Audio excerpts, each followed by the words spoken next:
Olá, família DNA Cast, tudo bem? Hoje mais uma edição incrível, seja bem-vindo ao nosso programa maravilhoso. Mais uma edição, Duda, 15ª edição do DNA, esse podcast que está levando essa mensagem de prosperidade, de positividade para todos os lugares do Brasil, viu? Todos os lugares do Brasil, né? Nossas redes sociais e nossas redes de maneira geral tem alcançado muita gente. A gente é muito grato por todos vocês que tá compartilhando, tá seguindo a gente, tá comentando, tá mandando essas mensagens. Isso é que faz a gente continuar, né, Ronaldo? Isso que você falou é incrível, porque quem abre o Instagram do DNA Cast não vê seguidores, né? Mas assim, a gente tem um engajamento incrível. Teve post a semana que deu mais de 70 mil visualizações. Tá mais de 70 mil visualizações, exatamente. A galera tá gostando, todo mundo tá assistindo, tá compartilhando. Mas se você clicar ali no curtir, de seguir a página, vai ajudar a gente demais também. Então, não esqueça de entrar no nosso canal do YouTube, no nosso canal do Spotify, no nosso Instagram e seguir a página. Isso vai trazer muita positividade pra gente. E vai ajudar a gente, né, galera, a fazer com que a mensagem chegue para mais pessoas. E eu tenho certeza que a mensagem que a gente traz aqui semanal é uma mensagem que vai melhorar a sua semana e, consequentemente, vai melhorar a sua relação com pessoas. Com certeza. E hoje a gente vai bater um papo falando em pessoas e melhorar, Duda. Tem essa mulher, tem uma história. E, coincidentemente, esse ano é ano de Copa do Mundo, irmão. É ano que tem muita relação com o que a gente vai falar aqui hoje. Ronaldo é uma mulher internacional. Internacional. Hoje o papo é internacional. E falam que o Brasil é o país do futebol, né? Copa do Mundo, Brasil, país do futebol, acho que tem uma relação direta. Com certeza todo mundo já parou aqui para assistir um jogo de Copa do Mundo, um jogo de Libertadores, Sul-Americana, assistiu Olimpíadas. Hoje a gente vai saber os bastidores das principais competições sul-americanas e do mundo. Esse episódio hoje tem muita história. Vai dar o que falar, né? Vai dar o que falar. Presente aí ela. Eu queria apresentar para você. Na verdade, eu não quero apresentar. Eu quero Deixa que ela se apresente. É melhor. Além de tudo, essa mulher, além de toda essa capacidade, vocês vão descobrir que realmente ela é internacional. Essa mulher tem um humor incrível. E eu queria que você se apresentasse, minha amiga Moara Miranda. Primeiro, muito obrigada pelo convite, vocês dois maravilhosos. Queria ter malhado hoje para estar chegando mais no convite, mas não foi possível. Eu sou internacional de Caetité, no interior da Bahia, tenho muito orgulho de ser de lá. Trabalho realmente com eventos esportivos, tive a sorte de fazer a Copa, os Jogos Olímpicos, fiz Jogos Olímpicos em Buenos Aires também. Estou com a Conmebol desde 2019, fazendo a Libertadores e a Sul-Americana.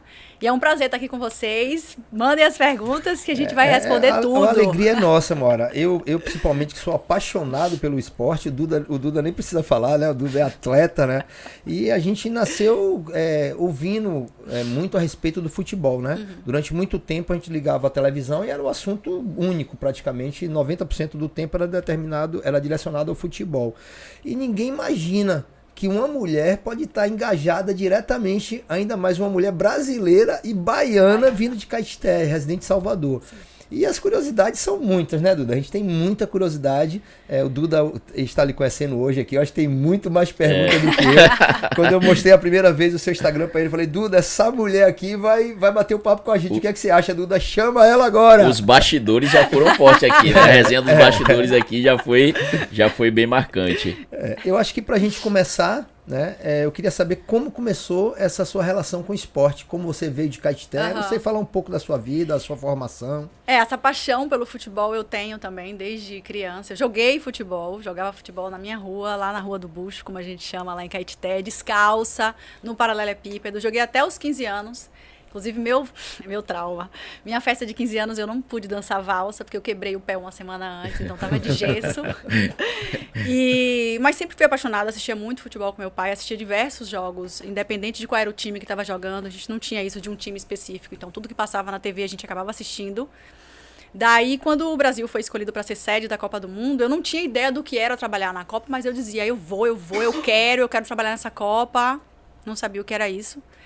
E aí um amigo me mandou um link, uma coisa no Facebook, falou, é uma vaga para a Copa das Confederações, vai lá. Falei, cara, vou.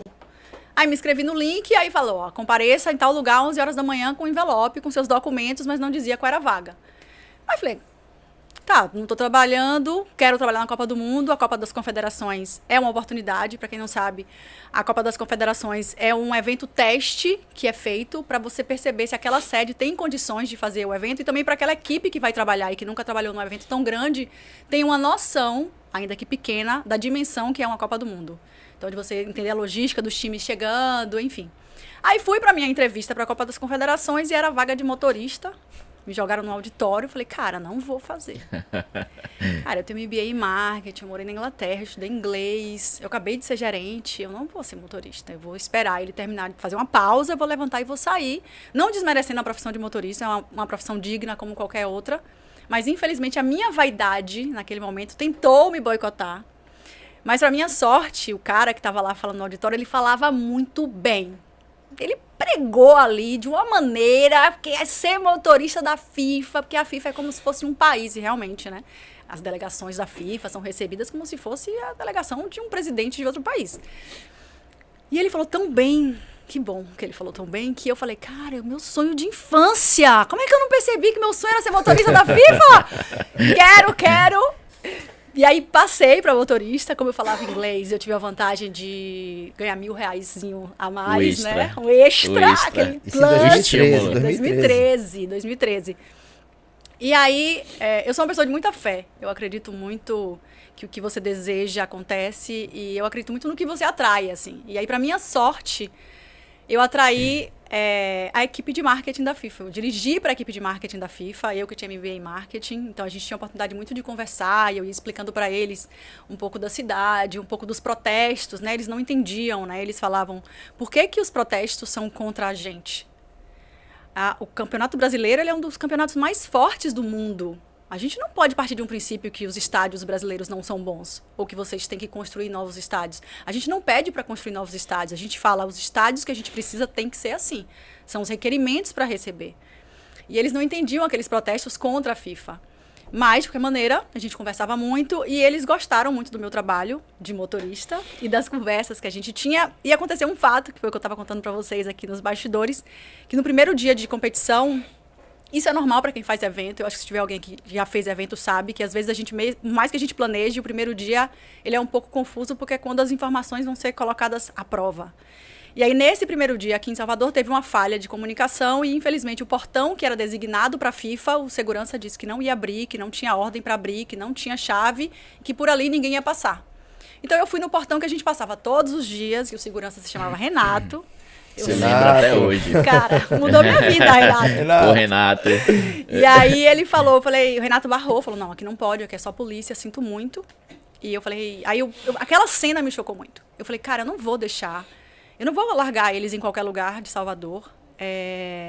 Eu vou fazer alguma coisa. Aí eu desci do carro, que não era meu papel descer, mas eu acho que meu papel como baiana e como profissional, independente de qualquer coisa, eu fui até lá e conversei com ele, expliquei o porquê do evento, expliquei o porquê que aquelas pessoas podiam entrar, e a gente entrou.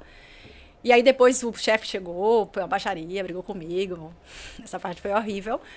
Mas a gente entrou. E aí o Frank, né, que era a pessoa para quem eu dirigia, ele perguntou por que eu estava fora do estádio e não dentro do estádio, né? Que eles precisavam de pessoas assim, engajadas e tal.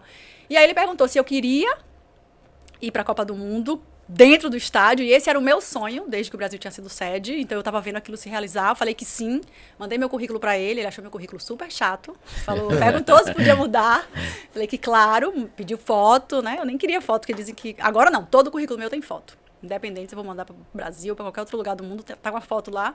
Porque ele disse, é melhor ter foto do que deixar eles procurarem na sua rede social. Como é a rede social? Não é o melhor lugar para ninguém procurar foto profissional minha, porque é uma baixaria.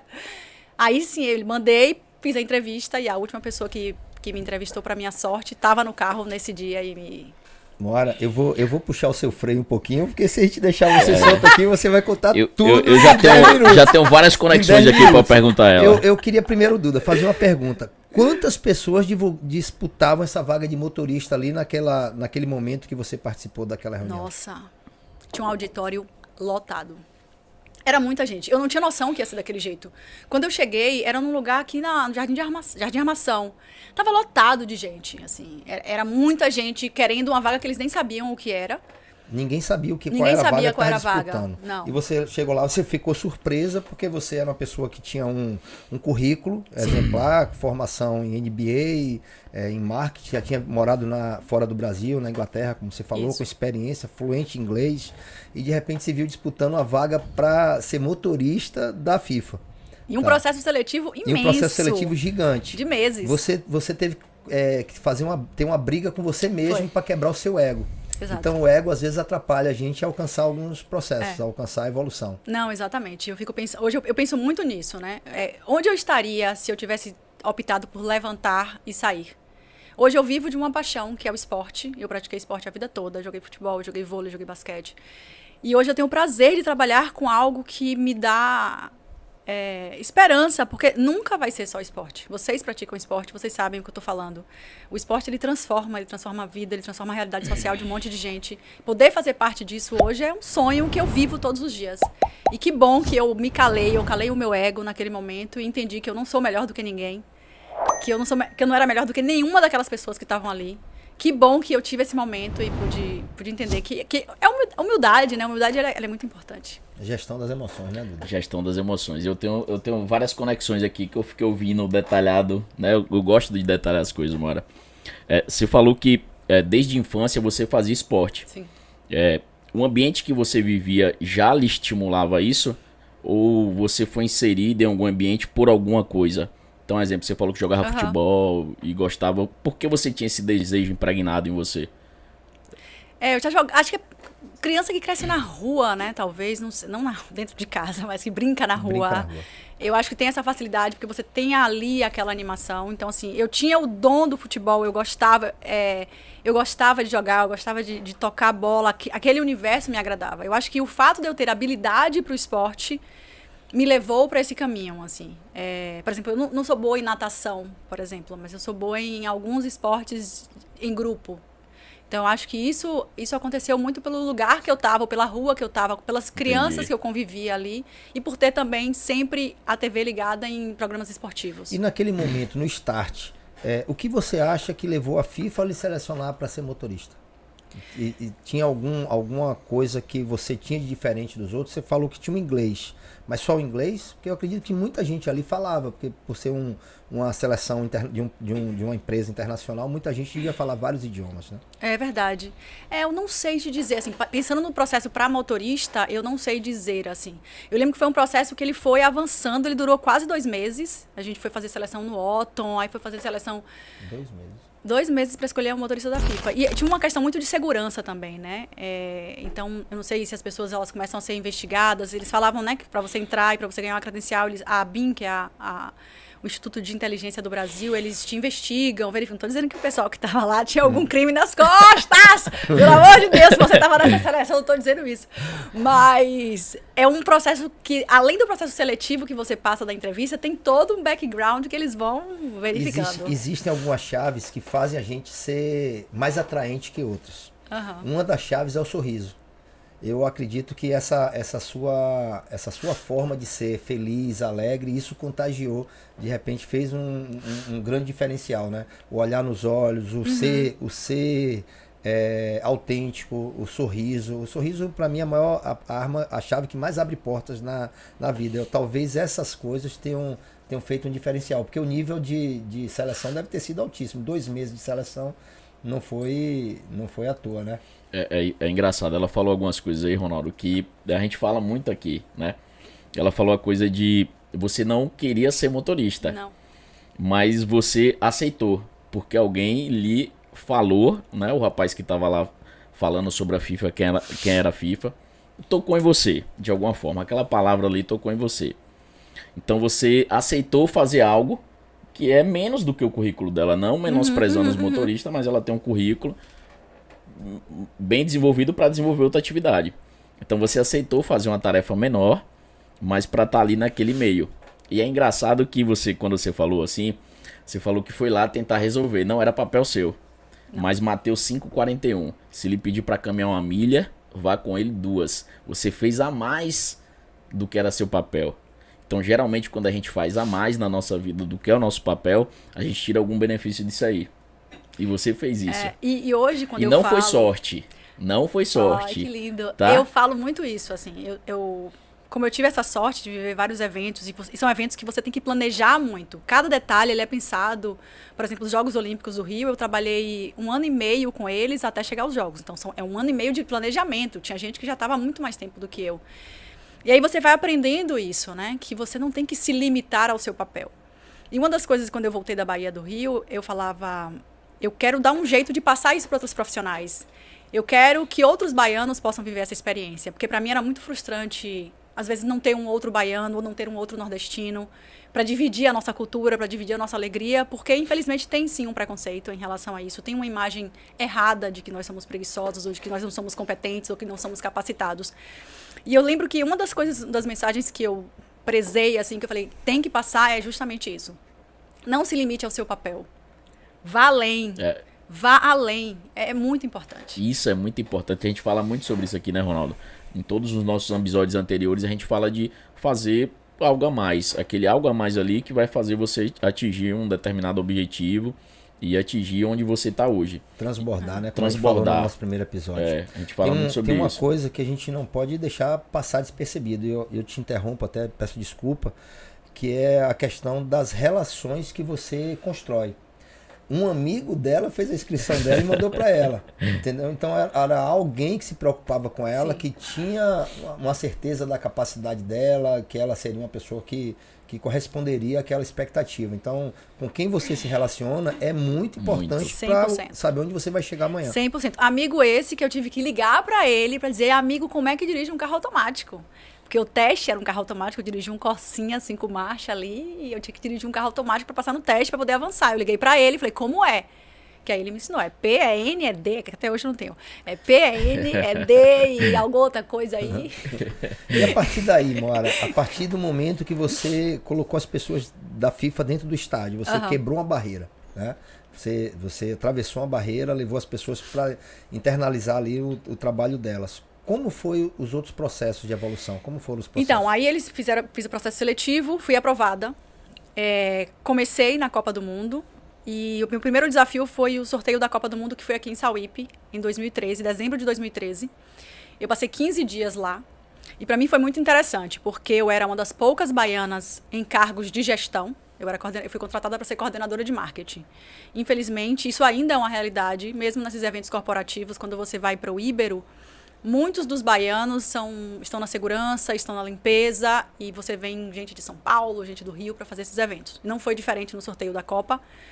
Eu percebi isso, e eu também fui com sangue nos olhos mesmo, faca nos dentes, porque além de saber dessa questão do preconceito, eu vinha de uma vaga de motorista, e eu sou mulher. E infelizmente, quando você é mulher e assume um papel assim, tem a desconfiança. O que ela fez para conseguir esse papel? Infelizmente, isso ainda acontece, tem diminuído bastante. Que bom que tem diminuído, mas isso acontece. Ainda existe esse imaginário de que por ser mulher, fez alguma coisa, saiu com alguém. E eu tinha isso dentro de mim, então eu fui com muita garra. E eu lembro que minha função era cuidar do fuleco. Cuidar do fuleco significa limpar o fuleco, deixar ele sempre limpo. E apoiar o outro rapaz que vinha do Rio de Janeiro, tinha a mesma vaga que eu, mas ele estava no Rio, no que ele precisasse. Por Deus, eu não estou mentindo para vocês. No final do evento, todas as pessoas falavam comigo, solicitavam as coisas para mim. Eu não me limitei a fuleco. Eu fiz absolutamente tudo. Toda a parte a gente chama de VIK, né? Uma expressão que chama Value in Kind, que é a permuta. É uma palavra bonita para dizer permuta.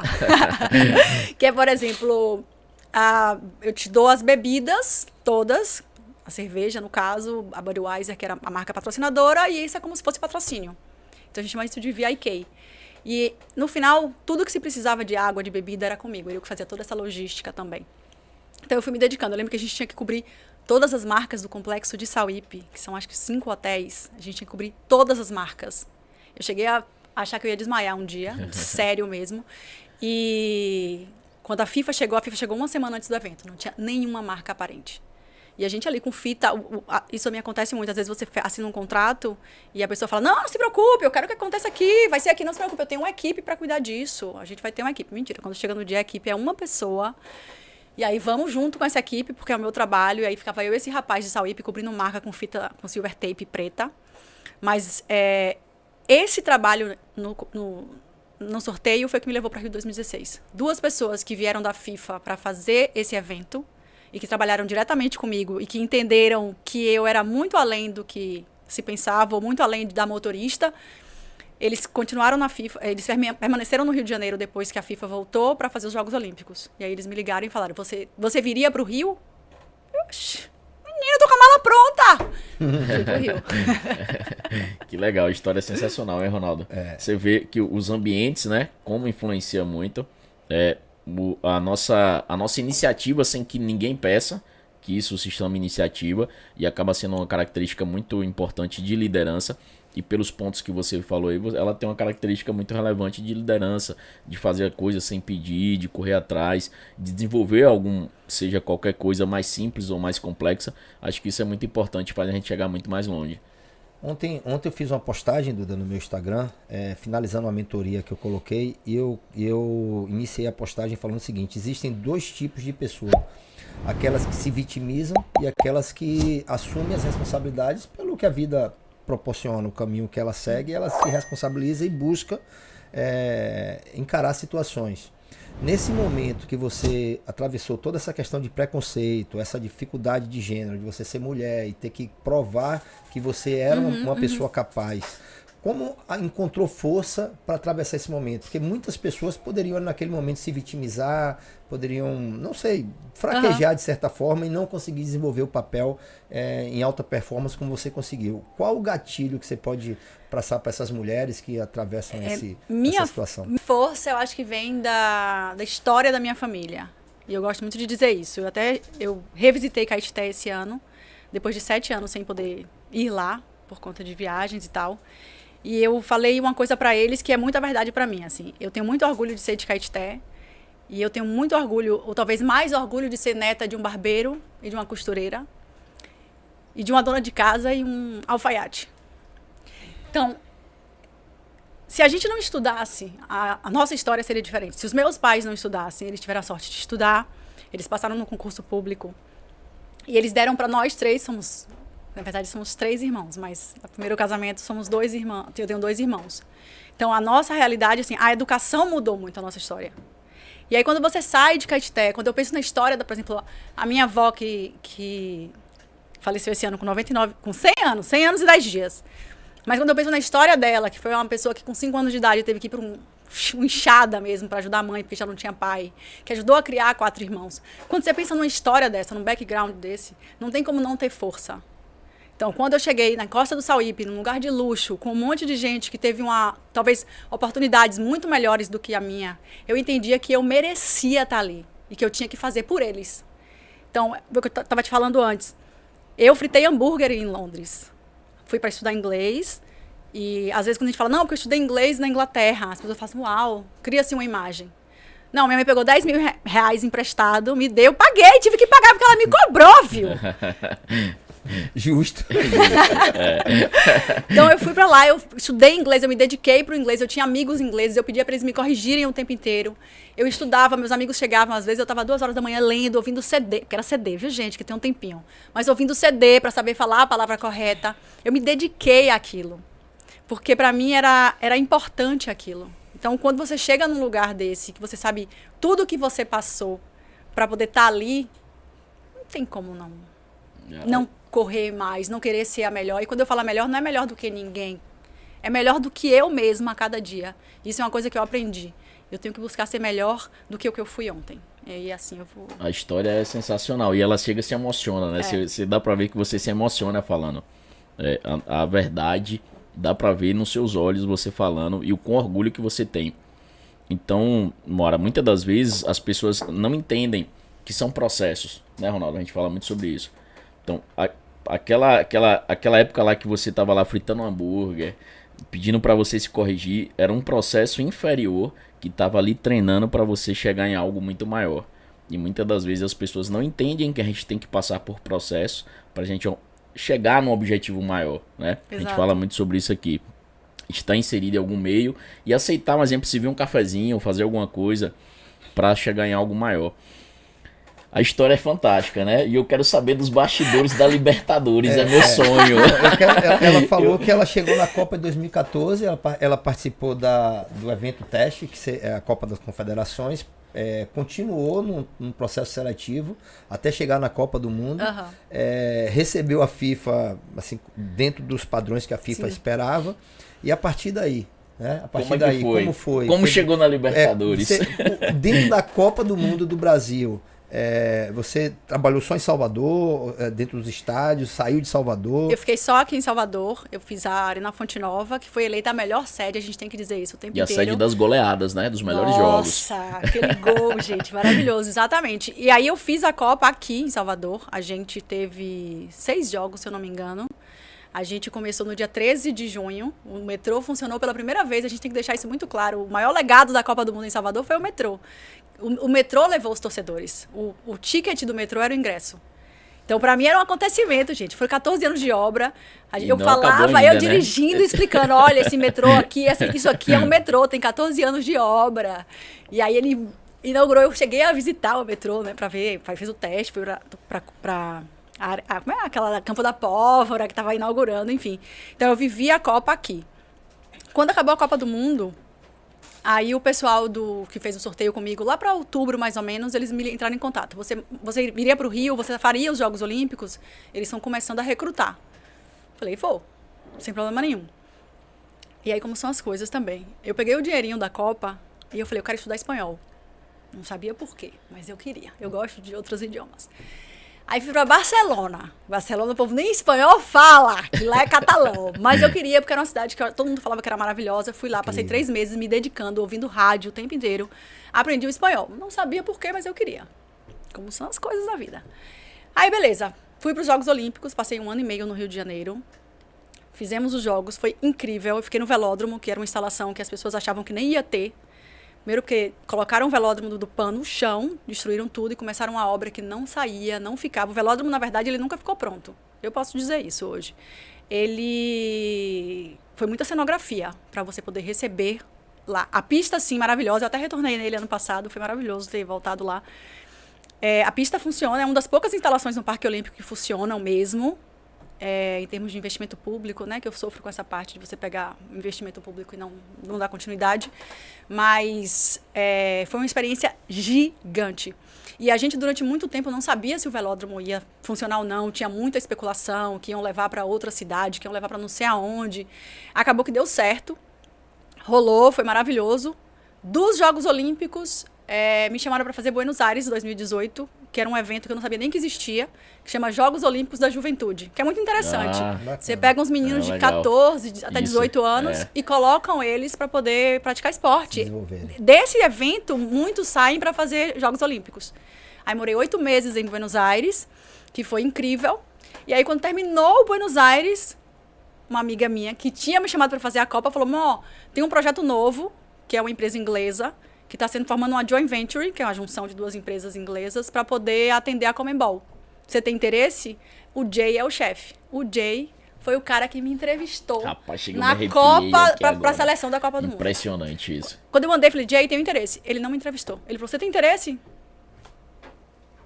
Faço Libertadores desde 2019. Mas você hoje Não, vá, conclua. Você hoje é funcionário dessa empresa internacional que organiza eventos no Brasil. Na verdade, eu acabei de assinar um contrato com uma outra empresa inglesa, que foi o que eu estava te falando. Eu fritei hambúrguer na Inglaterra e hoje eu tenho um contrato com empresas inglesas. Eu acabei de assinar um contrato com uma outra empresa inglesa que faz toda a parte de consultoria para eventos esportivos. Então, eu estou me desligando da FCDS, que é como se chama a empresa que presta serviço para a Conmebol. Meu último jogo vai ser no dia 6 de setembro do Palmeiras, pela semifinal da Libertadores. E aí eu vou me dedicar exclusivamente a essa outra empresa que se chama For Global. Lá de Caetité. Mas para você ver, né? Porque você estava naquela palestra lá para ser motorista, exato, conhecer o cara dentro do carro. Pense aí. E agora ele foi responsável em assinar um contrato. Pense, exatamente. É surreal. É surreal. Minha criação, desde sempre, a minha família, todo mundo, a gente sempre aprendeu que a gente trata a gente como gente. Não tem diferença. Gente é gente. Não importa se você é o CEO de uma empresa ou se você é a pessoa que limpa o chão dessa empresa. Trata igual. Essa foi minha criação. Eu sempre vou falar olhando no olho. Eu sempre vou brincar com você, eu sempre vou te tratar bem. Eu passei agora 3 meses em Lima, no Peru. E a moça da limpeza chama Madalena. E só eu sabia o nome dela. E ela fazia questão, onde eu estava, ela fazia questão de vir, pra ela ter alguém para conversar. E isso é maravilhoso. E eu conversava com o meu CEO, e eu brincava com ele, e as pessoas ficavam meio assustadas porque ele era o CEO. E eu tratava ele do mesmo jeito que eu tratava a Madalena. Todo mundo. Perfeito. Tem que ser assim. Duda, você é da área esportiva, né? Da área esportiva, eu sou da área de vendas, tá? E dentro da área de vendas existem vários gatilhos, né? Várias técnicas que fazem uma pessoa ter sucesso. Empatia, sorriso, boa comunicação. Não existe zona de conforto. Eu acho que não existe zona de conforto. A Moara tem todas essas ferramentas. Ela falou ela é tudo uma aí. excelente, mas ela é uma excelente vendedora. Não vendo, eu sou ruim vendendo, tenho uma vergonha. Você acha, você vende mais do que eu. Ela chegou num padrão de excelência dentro da FIFA, com todo o relacionamento já construído, o trabalho dela bem apresentado. E do nada ela fala, não, eu preciso mais. Ela foi para a Espanha investir em mais conhecimento, aprender uma língua nova, ela foi se capacitar mais. Quantas pessoas que você conhece não parariam ali naquele estágio que está, naquele patamar e falar, não, hoje eu vou me dedicar a isso aqui, que eu estou bacana, vou ler um pouco sobre esporte, vou ler um pouco sobre esse conteúdo aqui que eu estou envolvido. Não, ela saiu daquela zona de conforto dela e foi buscar mais. E a tendência é acontecer o que aconteceu, ela evoluir e ela cada dia alcançar um degrau mais alto, né? O ser humano tem uma coisa muito ruim, que a gente é muito imediatista, né? Tipo, eu faço uma coisa aqui agora e quero receber ela em troca um pouco mais na frente. E a gente fala muito sobre isso, né, Ronaldo? Os processos. Então, o processo de evolução para a gente atingir algo maior um pouco mais na frente. Isso é fundamental. E ela falou o tempo todo aí. Ela se fez, se permitiu ser motorista, foi evoluindo, o inglês dela ajudou naquele processo, né? E ela não parou ali, ela foi para Espanha, entendeu um pouco mais do espanhol, para provavelmente influenciar de uma maneira significativa outro lugar que ela estaria, e foi o que fez você chegar, né? Então os processos, a gente entender que os processos é algo muito importante para a gente atingir algo maior um pouco mais na frente. E tudo na vida é assim, Ronaldo. Se a gente parar para analisar, uma empresa é assim, um filho é assim, nossa vida é assim, a construção da nossa família é assim. Então tudo na nossa vida é processo. E muitas das vezes nós, seres humanos, né, somos um pouco egoístas, um pouco imediatistas e não entende que tudo na vida é um processo. Verdade. Moara, nesse percurso todo que você seguiu, em algum momento você sentiu insegura, pensou em desistir? Não em desistir. Eu me senti segura quando eu tive que sair daqui para ir para o Rio. Infelizmente, quando eu fui... Isso é interessante de falar. Eu sou muito brincalhona. Muito brincalhona. O humor é algo que está na minha vida desde criança. Eu sempre fui a gaiata da turma. Se entrar no meu Instagram, vai ver que é gaiatice, é zoação, é muita brincadeira. Quando eu saí daqui para ir para o Rio, algumas pessoas que já tinham trabalhado comigo na Copa do Mundo estavam lá. E aí uma dessas pessoas, ela queria muito que um amigo fosse contratado. Sabia dessa vaga e queria que esse amigo fosse contratado. Só que essa vaga, as pessoas queriam que fossem para mim, porque tinham trabalhado comigo no sorteio da Copa. E essa pessoa falou uma frase, e essa frase chegou em mim. E a frase dela foi, mas Moara não é séria. E isso doeu muito em mim, porque eu realmente não sou séria. Porque eu sou engraçada e eu sou brincalhona. Mas trabalhando, eu trabalho com seriedade. Dificilmente a gente vai trabalhar num ambiente e eu vou estar de cara fechada. A gente vai estar gastando, dando risada e entregando nosso trabalho. Mas quando foi dito, Moara não é séria, isso doeu. Eu falei, como assim eu não sou séria? Como assim isso é um defeito? Isso bugou muito a minha mente, assim. E aí, por muito tempo, durante o Rio, eu não postava nada no Instagram. Eu era muito engraçada com as pessoas que conviviam diretamente comigo, porque eu sou assim, então você vai convivendo, aí vamos brincar, uma piadinha aqui e tal. Mas no meu Instagram não tinha brincadeira, nada disso. Daí acabou os jogos, e eu ficava sempre nesse dilema, né? Você até brincou, você é humorista? E aí quando acabou os jogos eu fiquei nesse dilema, comecei a fazer vários vídeos, paródias, porque não tinha ninguém trabalhando. Eu não tava, quando terminou os jogos eu não estava trabalhando, então eu podia ser o que eu sou. Na minha cabeça eu só podia ser o que eu sou quando eu não estou trabalhando. E aí aconteceu um fato muito interessante, veio a pandemia, E aí, na pandemia, eu comecei a fazer vários vídeos, eu comecei a fazer resenha de live, eu fui apresentar Estaca Zero. E era muita brincadeira, e zoava Big Brother, que é uma coisa que me dá muito prazer. E eu não tinha que trabalhar, porque estava na pandemia, os jogos estavam suspensos. O último jogo foi do Flamengo, lá no Maraca, parou tudo, Copa América foi adiada. E aí, eu tinha liberdade, eu não estava trabalhando, eu podia brincar no meu Instagram. E aí, no meio desse processo, teve uma reunião da Conmebol. A gente fez uma reunião com o Frederico Nantes, que é uma das pessoas que eu mais admiro, profissional. Ele hoje é diretor de competições, tanto Copa América quanto as competições de clube. Ele é um cara fantástico. E aí, quando começou a reunião pelo Zoom, ele fez, nossa, temos aqui uma celebridade. Pra mim. E ali eu entendi, e cara, como foi necessário aquilo? Que o meu chefão, diretor da Conmebol, assistia os meus vídeos e aquilo pra ele não era um problema. Ali eu consegui conciliar, eu faço meus jogos, eu faço meus vídeos, eu brinco com todo mundo. A galera dos clubes sabe que eu sou assim. Eu comecei a relaxar, eu parei de ter vergonha da pessoa que eu sou, porque todo mundo dizia, Mó, as pessoas ficam se estapeando para fazer um jogo com você. Tem gente que quer porque sabe como você é nos bastidores. E eu ficava escondendo isso porque falaram, Moara não é séria. Não, eu não sou séria, eu tô longe de ser séria. Eu trabalho com seriedade, eu vou entregar, vai estar ali, perfeito, maravilhoso, vou dar o meu melhor. Mas séria, cara fechada, oxi, jamais. É porque sou como desorganização, né? Sou tipo, ela não é séria porque... Então quer dizer que ela não é organizada.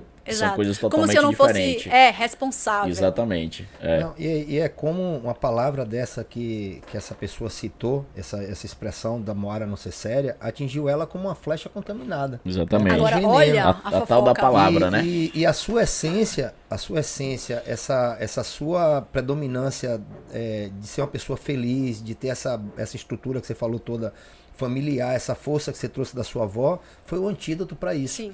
E de repente veio a pandemia e você transmitiu para tantas pessoas que estavam ali no momento de tristeza, de angústia, um lado de felicidade, um lado de alegria, de descontração. E isso lhe mostrou você ser uma pessoa mais forte, não só uma pessoa competente, mas uma pessoa de uma estrutura muito forte, uma estrutura... E eu rígida, né, recebo muita mensagem no direct do Instagram. Poxa, muito obrigada, você não imagina. Todos os dias eu assisto seus vídeos. Esses dias eu recebi uma de uma mulher que colocou, você está me ajudando a curar uma depressão. É muito forte isso. E aí fazendo uma fofoca que é muito interessante, porque todo mundo pode evoluir e todo mundo pode melhorar. Na pandemia, essa pessoa que fez esse comentário me ligou. Ela estava fazendo terapia e no processo dela de terapia, a terapeuta perguntou, você já fez mal para alguém? Se você tiver feito mal para alguém, peça desculpas a ela. A gente nunca conversou sobre o assunto, ela me ligou e ela falou, eu queria te pedir desculpas porque eu fiz isso. E aí ela já tinha feito várias outras coisas que eu nem sabia. E isso acontece, infelizmente, no mercado. Ainda tem gente que acha que precisa competir. Não precisa, cara, tem lugar para todo mundo. Você pode crescer junto, cara, não precisa puxar tapete de ninguém.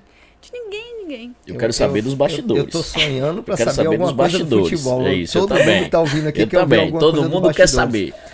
Mas só para complementar esse tema aqui da Moara, Duda, quando você pede desculpa a uma pessoa por um erro de percurso, você, sei lá, teve até um pensamento negativo sobre alguém que cometeu um erro de percurso, ou realmente você lançou uma flecha com veneno e tal.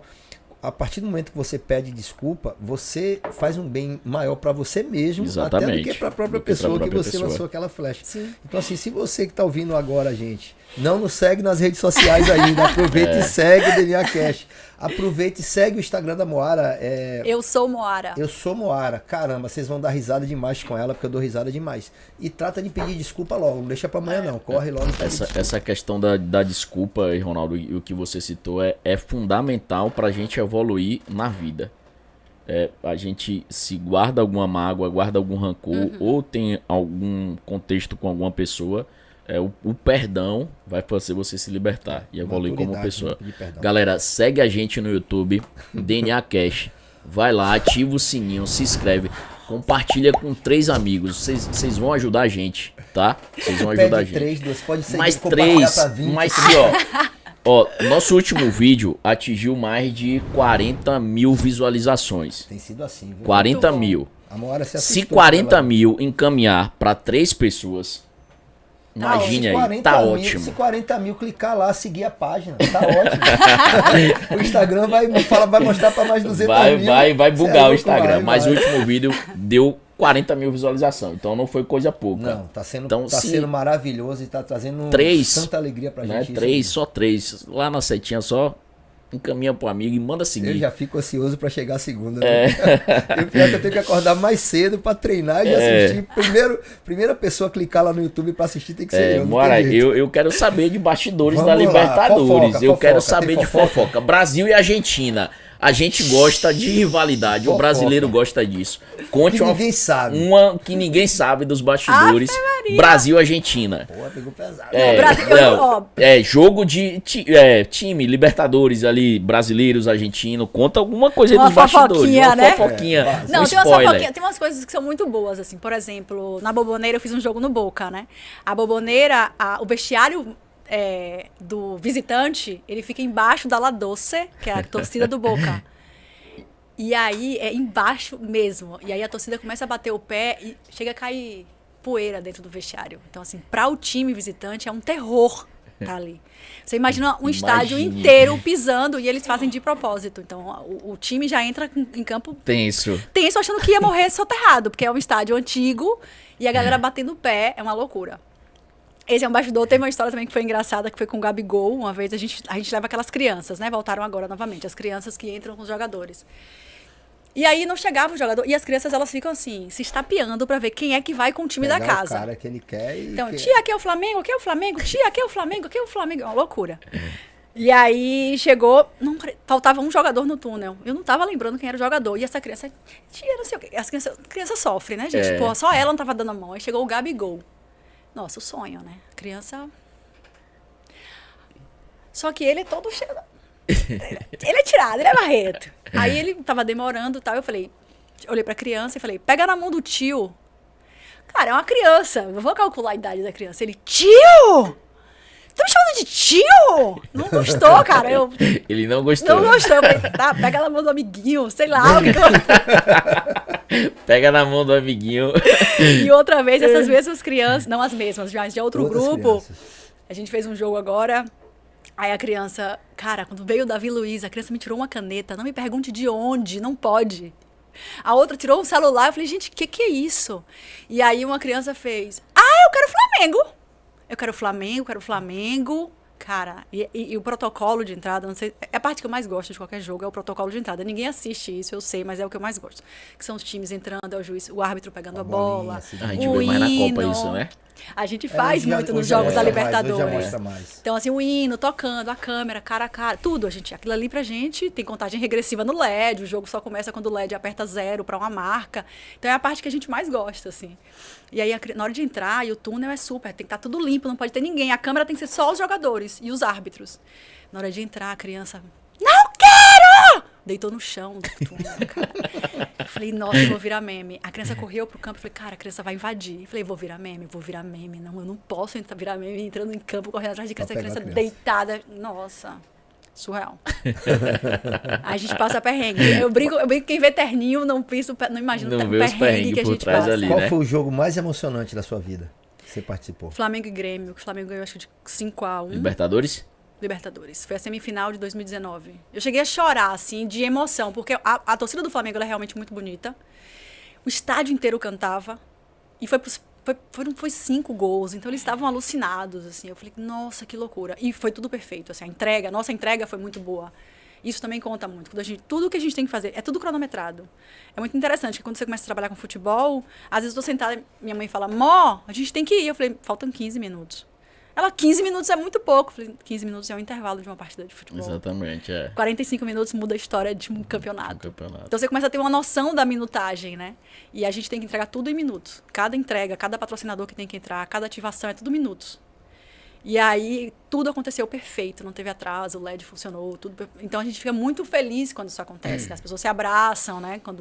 Eu fiz um curso de oratória recentemente e em uma das aulas, o professor, ele entrou na sala, ele foi fazer essa oratória dele, ele ficou calado. Ele entrou calado e aí criou aquele clima, algumas pessoas deram risada, outras ficaram chocadas. Será que o cara esqueceu a fala dele e tal?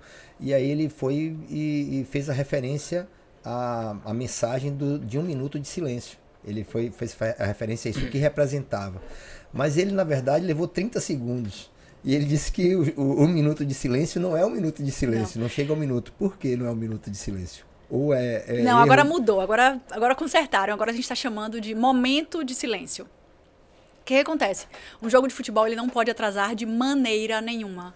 Se você vê que o jogo atrasou, tenha certeza que o telefone de todo mundo tá tocando. Que merda tá acontecendo aí? Tem a televisão, tem vários Não contextos, pode, né? exatamente.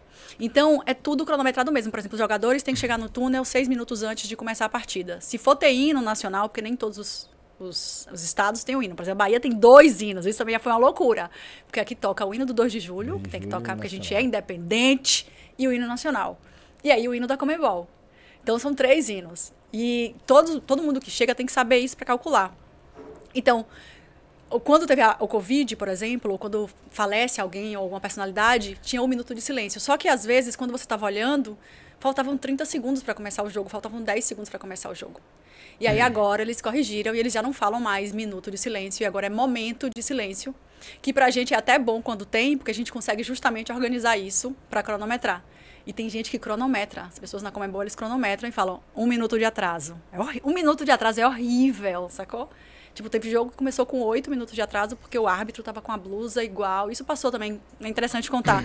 Quando a gente teve que entrar num mundo totalmente virtual, que todo jogo tem uma reunião que chama reunião técnica. Que é no dia do jogo, todos os times levam seus uniformes, os árbitros levam o uniforme, e a gente coloca tudo ali para não ter choque de cor. Então, às vezes, vai ter que trocar meia. Essa blusa sua não vai ter que trocar. Eu não vou trocar, porque é meu uniforme, eu sou dono da casa. Então, troca não sei quem, alguém tem que trocar. E na época do digital, infelizmente, eram fotos. E a cor, ela pode mudar, dependendo da qualidade da foto. Quando mandaram as cores, estava tudo ok das fotos. Quando chegou na hora, era, tipo, o árbitro estava com a mesma cor de um time inteiro. Entendi. Troca e para o jogo. Isso então, acontece. quem tá de fora não imagina quanta coisa tem por trás disso, né? É uma Por trás dos loucura. bastidores, Tem muita coisa ali por trás. A gente tá vendo você contar, né, Mora? Muita coisa ali por trás. A gente tem grandes clubes brasileiros participando da Libertadores, né? De maneira geral. Tem algum clube, assim, brasileiro? A gente sabe que é muito bem organizado, a organização. Mas tem algum brasileiro, né? Tem esse contexto argentino também. Que tem esse contexto que... você já falou a questão do vestiário lá de La Bombonera. Tem algum clube assim brasileiro que tenta influenciar, tipo assim, a chegada do outro time no estádio, por ele ser o time da casa? As torcidas são terríveis, todas. não é o time. Cara, uma vez eles foram pro nosso hotel, achando que no nosso hotel tava o time adversário, mas não era. Eles soltam fogos, tipo, 3 horas da manhã. Pra acordar. É terrível, assim. Por exemplo, o árbitro nunca informa qual é o hotel que vai estar, tem escolta para árbitro, só a gente sabe o horário que eles vão sair. E aí manda escolta. O time em si não, mas, por exemplo, dentro do vestiário sempre tem alguma coisa. Aqui na Arena Fonte Nova, não sei se eles já tiraram. Ou eles tiraram ou eles taparam para a Copa América. Mas tinha uns olhos, assim, quando você entrava no vestiário do visitante, que era tipo... muito forte, você sabe? Chegou. Assim, tipo, você fica um pouco assim. Então, assim, Você eles chegou usam, na às arena. vezes eles usam o vestiário para causar esse... Isso, esse um Desliga água impacto. quente, desliga água quente, é muita coisa. Moara, exatamente. quando o seu diretor falou, chegou a celebridade aqui e tal, geralmente a gente não conhece as pessoas que estão por trás dos bastidores. Isso influencia de alguma forma você não ter essa visibilidade? De repente você é uma pessoa de Caetité, mas talvez nem Caetité saiba que você está envolvido ali diretamente na FIFA, na Conmebol, em jogos internacionais, teve todo esse know-how. Isso influencia alguma coisa para você? Faz diferença? Não, acho que não sei, assim, é isso que eu falei, eu ter voltado em Caetité e ter falado isso, assim, o pessoal da cidade me chamou para falar na rádio, eu tenho um vídeo, a gente fez um vídeo de 7 minutos explicando o que o venue manager faz numa partida de Libertadores ou de Sul-Americana, e nesse vídeo eu falo, eu tenho um paraguaio, uma argentina e eu falando, né, então, porque como a gente tem que falar português, tudo é bilíngue na Conmebol. São 10 países, o Brasil fala português, então tem que ser bilíngue. Nem tudo é em espanhol. Apesar da palavra sul-americana ser uma palavra espanhola e a gente tem que usar como sul-americana, então a gente tem isso e o vídeo é todo traduzido. E aí, um trecho desse vídeo eu cortei e mandei para o pessoal de Caetité. Então foi uma polvorosa, assim, a galera, nossa, que massa, uma filha de Caetité.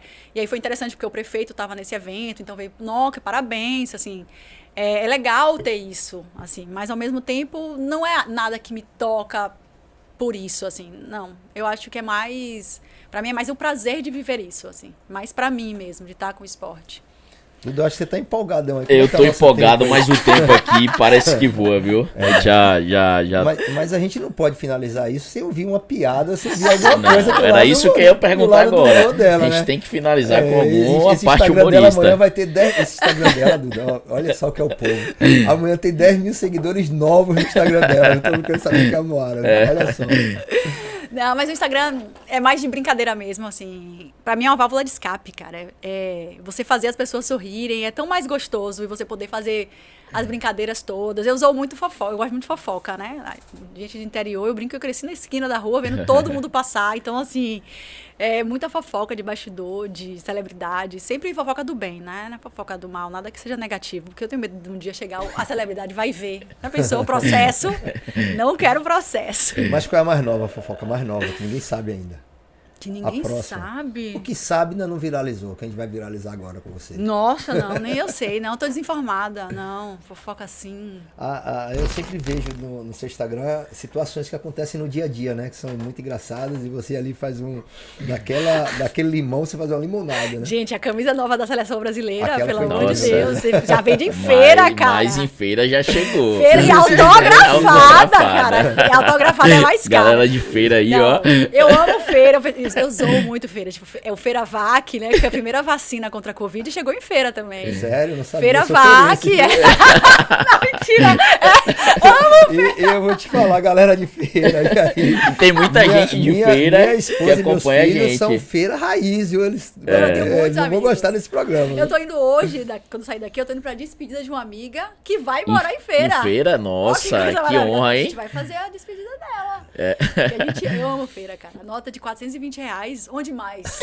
Essa nota. Feira, cara. Eu amo. Moara, você hoje aqui trouxe várias lições e vários insights que a gente, quem não acredita, né, nessas lições, de estar inserido em um determinado ambiente, aquele ambiente ali pode lhe proporcionar algo maior, do acreditar, da fé que você teve, todo momento, de acreditar que onde você iria chegar, de fazer algo que não era sua obrigação e você faz mais do que foi sua obrigação. Então, você trouxe hoje várias lições que eu tenho certeza que durante a semana vai enriquecer a vida das pessoas. Ai, fico feliz. Eu lhe agradeço, falar assim, muito obrigado por você ter trazido sua lição aqui hoje. Ai, nossa, que ótimo. Você não imagina como eu tô feliz também. Porque a gente recebeu aqui lição de empatia, lição de determinação, de superação, né? Quanta história linda, lição de relacionamento e laço familiar. A gente que tem essa coisa com a família também tão sólida, né, na nossa vida. Então, assim, é muito grato realmente. Você somou demais com o nosso conteúdo aqui, com o nosso programa. Eu tenho certeza que quem está assistindo a gente hoje está muito feliz com esse conteúdo. Vão te seguir na rede social, não tenho dúvida. Vão deixar uma mensagem lá de muita positividade, de fortalecer, a trilhar novos caminhos. Uma representante de Caetité agora com contrato de uma empresa que vai deter direitos esportivos em toda a América do Sul, empresa inglesa, né? Agora então, assim, ela é internacional. Você é internacional. Ela é internacional de Caetité. Eu queria agradecer de verdade pelo convite. Para mim é sempre uma oportunidade muito boa poder falar disso e tentar passar essa mensagem para as pessoas de que sim, é para acreditar, sim, faz além. O tempo não é nosso. O tempo é de Deus. Você falou aquela questão de ser imediatista, às vezes. Acredita que vai acontecer. Às vezes a gente quer tanto uma coisa e às vezes quando ela acontece, a gente nem quer mais. Às vezes a gente nem tem certeza do que a gente quer, sabe? Assim, eu acredito muito nisso, eu gosto muito de passar essa mensagem. Eu tenho muito orgulho de ser baiana. Muito orgulho. Eu acho que ter nascido aqui já é 50%, sabe? Assim, a gente é diferente. A gente sempre ouve muito que o que estraga o Brasil é o brasileiro. Às vezes a gente ouve essa frase, né? Que é uma frase muito doída de se ouvir. Mas eu tenho certeza que o melhor da Bahia é o baiano. Isso já mostra por que a gente é diferente. A gente tem uma alegria, apesar do sofrimento, apesar das desigualdades, apesar de tantas coisas, a gente tem uma alegria que é nossa, que é natural.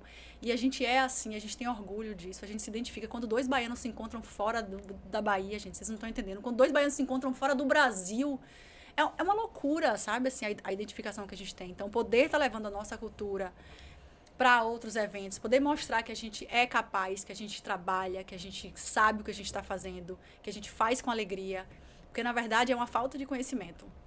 Você pode fazer qualquer trabalho com alegria, com educação, com simpatia. Cara fechada não significa competência. E é isso que o baiano tem, assim, que eu acho mais maravilhoso e admirável. Então, assim, eu só queria agradecer mesmo vocês pelo convite. Para mim tá sendo mágico estar aqui com vocês.